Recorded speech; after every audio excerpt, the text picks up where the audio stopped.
Wah, gudeg Mbah Lindu ini benar-benar udah terkenal ya. Gak heran deh, dalam sehari aja, makanan khas Jogja ini bisa terjual ratusan porsi loh fans. Harga porsinya pun dijual bervariasi, tergantung dari lauk yang dipilih. Mulai dari harga Rp20.000 aja fans. Eits, tapi kalau mau icip-icip harus datang pagi hari ya. Soalnya gudeg Mbah Lindu ini hanya berjualan mulai pukul 6 pagi hingga 11 siang aja loh. Tapi kalau lagi musim liburan sih, jam 10 pagi saja gudegnya sudah habis fans. Gak cuma rasanya yang enak, tapi juga bisa memperkuat tulang loh. Soalnya nangka memiliki kandungan kalsium dan fosfor yang baik untuk menambah energi. Ini dia yang namanya Mbah Lindu fans, sosok di balik gudeg yang legendaris ini. Katanya nih, usianya sekarang sudah 100 tahun loh. Tapi di usianya yang senja masih cekatan mengolah bahan gudeg ya fans. Hebatnya Mbah Lindu ini sudah mulai jualan sejak zaman penjajahan Belanda tuh fans. Makanya nambah anak putunya. Timbangannya bang itu yang pilih cewek, tak entuke.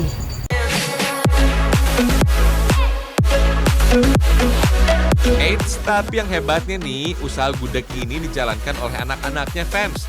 Kalau soal rasa sih masih nggak berubah kok. Resep yang digunakan masih sama dengan yang dibuat sama Simbah. Tetap endes surendes. Oh iya fans, nggak cuma gudeg, tapi semua jenis makanan pendamping gudeg juga membutuhkan waktu masak yang lama loh. Sekitar 6-7 jam. Ya, karena itulah fans, gak semua orang bisa membuat penganan yang satu ini karena butuh kesabaran dan ketelatenan fans. Duh, padahal kalau makannya sih cepat ya fans, tapi prosesnya lama banget. But fans, emang benar kata orang, proses gak akan membohongi hasilnya kok. Nyatanya, gudeg Mbah Lindu ini masih eksis sampai sekarang. Betul nggak? Nah, kalau tadi kita udah ngebahas teman-temannya si gudeg, sekarang bahas gudegnya dong. Gudeg terbuat dari nangka muda, fams. Kalau bahasa Jawanya sih gori. Nangka mudanya direbus selama beberapa jam dengan gula aren, santan, dan rempah-rempah. Yang membuat warnanya coklat kemerahan itu daun jati, fams.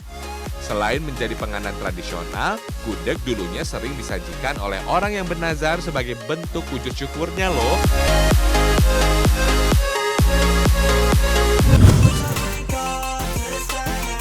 Di Yogyakarta ada kuliner yang nikmat banget fams, namanya tengkleng gajah.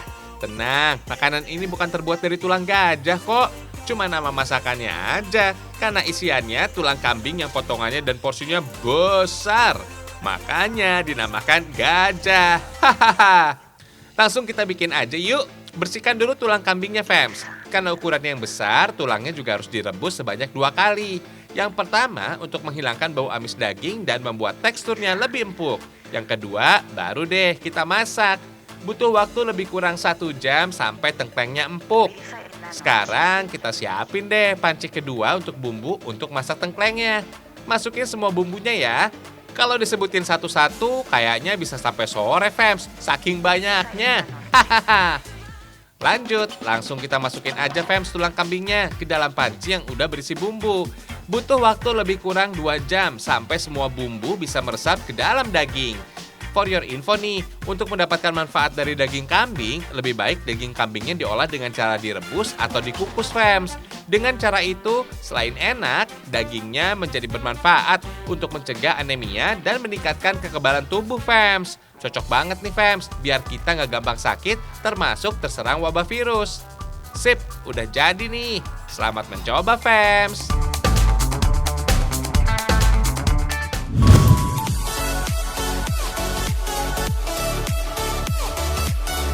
Ada menu lain yang pastinya bakal bikin ketagihan deh. Kenalin nih, namanya sate lokan.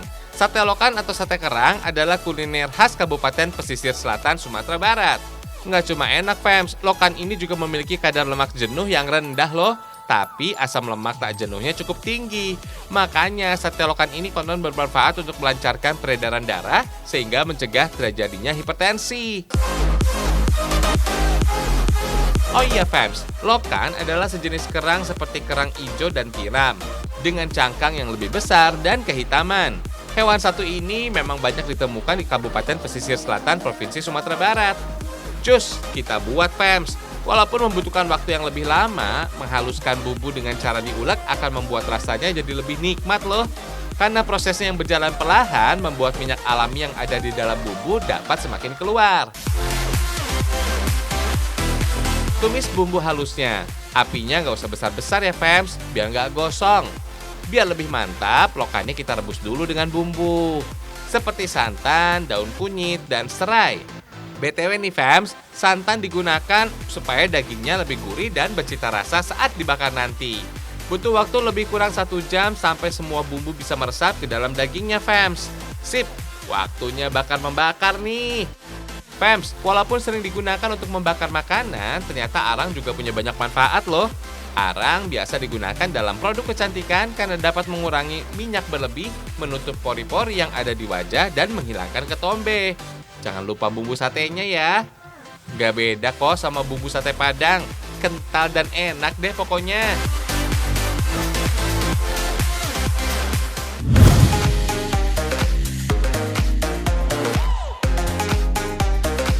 Fems, siapa yang pernah makan soto degan? Jangan heran ya, ini memang kuliner khas dari wilayah Kabupaten Jember, Jawa Timur. Potong dulu bawang merah, bawang putih, kencur, kunyit, cabai merah, jahe, dan ketumbarnya. Lanjut, blender dengan minyak goreng ya Fems. Sip, sekarang waktunya tumis menumis. Batang serai, daun salam, daun jeruk, dan bumbu halus tadi ya Fems. Jangan lupa masukkan air kelapa mudanya. Lanjut, sekarang kita masukkan daun katuknya ya.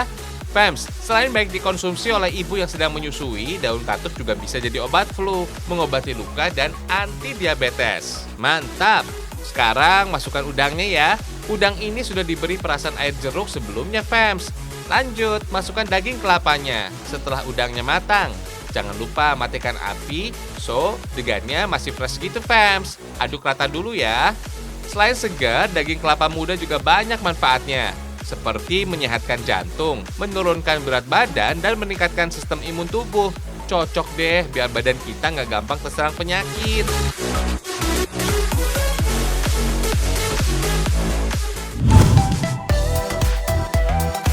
Kuliner olahan iga di kota Surabaya ini emang beda Fems, karena dimasak menggunakan bumbu khas kluwek. Namanya rawon iga bakar. Nggak cuma enak, bagian yang termasuk dari 8 bagian utama daging yang biasa dikonsumsi ini juga kaya akan protein, kalsium, dan zat besi. Cuci bersih dulu iganya Fems, lalu rebus sampai matang. Sekarang kita haluskan bahan-bahannya ya, seperti cabai, bawang merah, bawang putih, daun jeruk, dan kluweknya. Selain membuat rasa dan aroma masakan lebih sedap, kluwek inilah yang membuat kuah rawon coklat gelap. Kalau sudah, campur sama air kaldu dari rebusan iganya.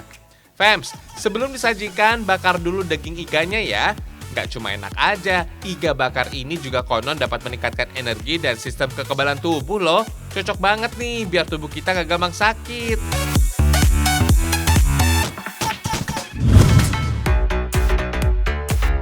Masih mau ngerasain olahan iga yang berbeda? Di kota Malang, Jawa Timur masih ada nih, namanya iga goreng bumbu serai. Pertama potong dulu nih bawang merah dan bawang putihnya Fems. Setelah itu halusin serai, merica, kunyit, laos, jahe, dan cabai merahnya ya. Sip, langsung aja kita tumis bumbu halus, bawang merah, dan bawang putihnya Fems.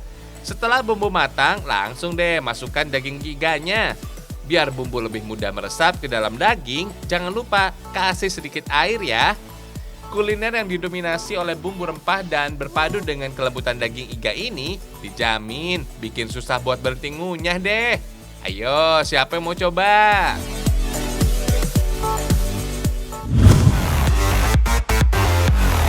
Ini dia sajian spesial dari Provinsi Sumatera Barat, gulai tambusu. Dijamin enak banget dan bikin lupa sama diet Fems. Buat pecinta gulai, hidangan ini pasti menggugah selera banget ya. Gulai tambusu adalah kuliner yang terbuat dari usus sapi yang berisi campuran tahu dan telur.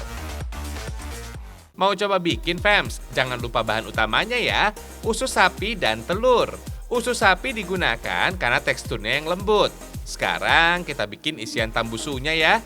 Campur garam, bawang putih, dan santan kentalnya Fems. Tambahkan santan encer. For your info nih, santan kental didapat dari perasan pertama kelapa parut yang segar, sedangkan santan encer didapat dari perasan kedua kelapa parut.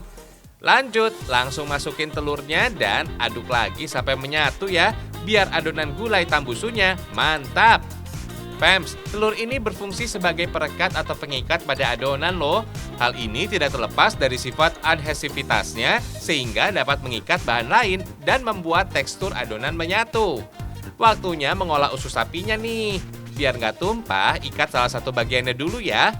Masukin adonan tambusu yang udah jadi ini sampai terisi penuh. Setelah diikat, langsung tata ususnya menjadi melingkar.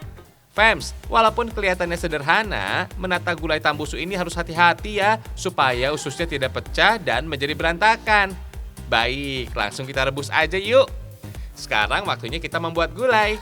Masukkan bumbu rempah halus ke dalam minyak goreng panas. Jangan lupa batang serai, daun salam, daun jeruk, dan daun kunyitnya. Biar kuahnya makin mantap, jangan lupa kuah santannya. Bagian yang paling penting nih, masukin usus atau tambusunya ke dalam kuah Fams. Aduk-aduk ya, biar semua bumbunya bisa meresap.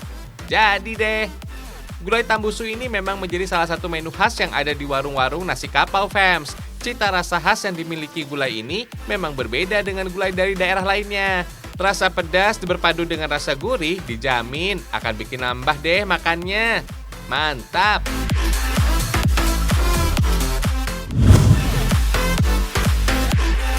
Siapa yang suka olahan ikan tuna? Di Kabupaten Pacitan, Provinsi Jawa Timur, ada olahan ikan tuna yang nggak cuma enak, tapi juga bergizi.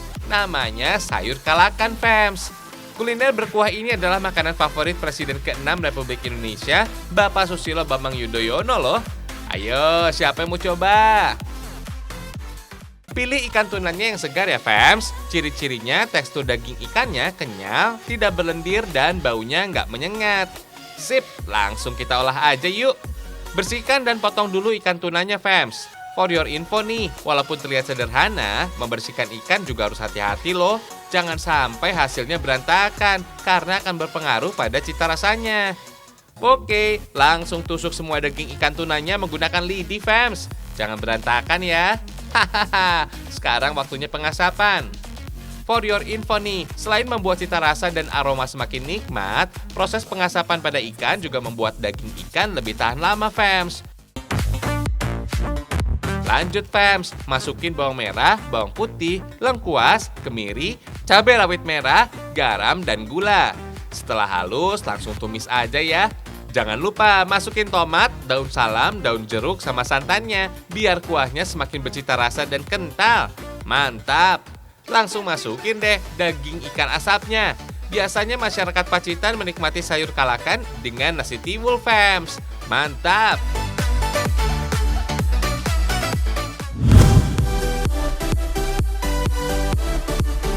Wah, cantik banget ya hiasannya. Ada buah, bunga-bunga, dan lukisan. Percaya nggak, Fams, kalau semua kerajinan cantik ini terbuat dari roti yang sudah basi loh. Kerajinan ini dikenal dengan nama Nendo, Fams. Kata Nendo berasal dari bahasa Jepang yang berarti clay, atau bahan yang menyerupai lilin yang bisa dibentuk menjadi berbagai motif dan karakter. Potong-potong kecil dulu roti basinya, Fams, sampai menjadi remahan. Terus langsung campur deh sama lotion dan lem putih. Sekarang langsung aduk deh kayak ngaduk adonan kue sampai kalis. Fams, sebelum dibentuk menjadi beragam hiasan atau karakter, warnain dulu ya adonan nendonya dengan menggunakan cat minyak sesuai keinginan. Bikin bentuk buah-buahan aja yuk. Sesuaikan warna buahnya ya, jangan sampai ketukar. Buah manggis menggunakan adonan berwarna ungu, buah stroberi menggunakan warna merah, dan jeruk menggunakan warna oranye.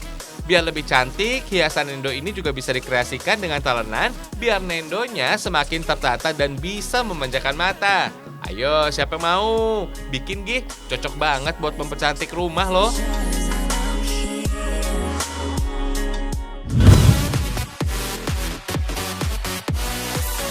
Butuh wisata yang bisa memacu adrenalin? Jalan-jalan ke Bali yuk, tapi lewat TV aja ya. Hehehe. Kenalin nih, Dive Walker. Dive Walker adalah jenis kegiatan bawah laut yang menggunakan helm stainless yang dilapisi kaca anti pecah, Fams. Tenang, kita masih bisa bernafas dengan bantuan angin yang dihubungkan pada pipa yang ada di dalam helm. Untuk bisa menikmati wahana ini, kita akan diantar menuju ke ponton atau spot yang memiliki kedalaman mencapai 35 meter menggunakan speedboat. Sebelum bermain, instruktur akan memberikan pengarahan terlebih dahulu, fams. Setelah itu, langsung pemanasan aja ya. Ada beberapa hal yang harus diperhatikan sebelum memulai dive walker, fams. Selain kondisi tubuh harus fit, dengan tidur yang tidak kurang dari 6 jam, kita juga tidak menderita penyakit jantung, diabetes, dan hipertensi. Ada juga syarat usia buat yang mau nyobain wisata ini, yaitu 12-60 tahun. Langsung turun yuk, nggak usah buru-buru fams, karena saat perlahan menuruni tangga akan terjadi equalizing atau adaptasi tubuh terhadap kedalaman air, seperti kuping terasa berdengung. Tapi tenang aja fams, nggak usah panik, karena seluruh tubuh menyesuaikan pada kondisi bawah air. Kondisi tubuh kita akan kembali normal seperti biasa. Di bawah laut kita bisa menyaksikan ratusan ikan hias yang berenang di antara terumbu karang. Cantik ya. Selain itu, kita juga bisa ngasih makan ikan fams. Seru banget kan? Fams, waktu yang pas untuk bisa menikmati alam bawah laut ini yaitu pada pukul 8 sampai 10 pagi. Karena visibilitas atau jarak pandang masih sangat bagus tuh. Pingin nyobain? Tunggu wabah virus berakhir ya fams. Mau merasakan terbang di atas air fams? Kenalin nih, namanya flyboarding. Flyboarding adalah jenis olahraga air yang muncul di Inggris pada tahun 2011. Permainan ini merupakan kombinasi dari jet ski dan jetpack. Keren! Kapan-kapan kalau mau nyobain sensasi seru memacu adrenalin ini, langsung aja menuju Tanjung Benoa fams. Untuk menuju titik flyboarding, kita akan diantar menggunakan speedboat. Karena kondisi perairan yang digunakan untuk olahraga ini harus perairan bebas karang, biar mainnya aman. Sebelum main, kita akan diberi penjelasan oleh instrukturnya mengenai mekanisme alat yang akan digunakan fams. Dan sekarang waktunya bermain. Walaupun kelihatannya mudah, ternyata bermain flyboarding ini cukup susah loh, karena kondisi arus cukup berpengaruh saat kita akan menyeimbangkan tubuh. Jatuh menjadi bagian dari permainan ini fams. Tapi tetap tenang ya, gak usah panik. Karena selama tidak panik, kita tidak akan tenggelam. Soalnya kan sudah dilengkapi juga dengan baju pelampung. Buat pemula ada beberapa hal yang harus terlebih dahulu dicoba nih. Seperti berdiri tegak dan terbang menggunakan flyboarding. Sensasinya seru banget, apalagi saat tubuh bergerak karena selang. Keren! Secara teknis, flyboard akan dipasangkan ke jet ski dengan selang Kevlar yang berfungsi untuk memompa air. Hal inilah yang membuat tubuh tetap melayang. Pengemudi juga dapat mengontrol gerakannya dengan kaki dan tangan agar tetap stabil. Selain itu, flyboard yang ada di bagian punggung dan kaki memungkinkan penggunanya dapat melakukan berbagai atraksi lainnya layaknya seorang stuntman. Ayo, siapa yang mau coba? Tunggu usai wabah virus corona ya.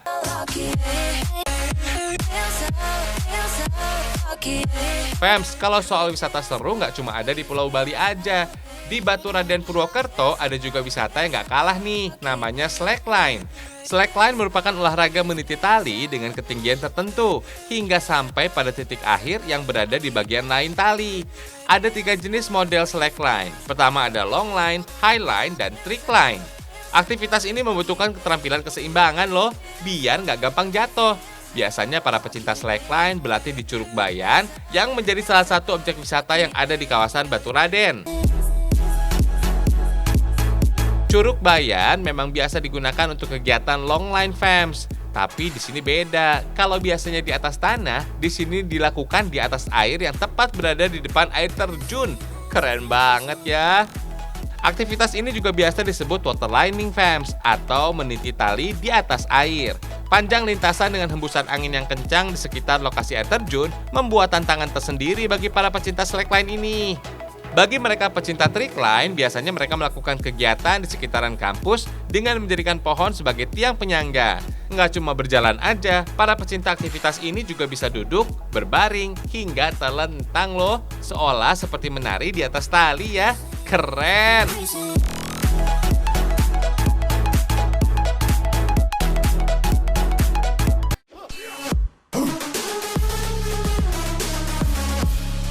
Kalau sudah 30 menit, saatnya kita berpisah, fams. Yang sabar meskipun harus di rumah aja ya.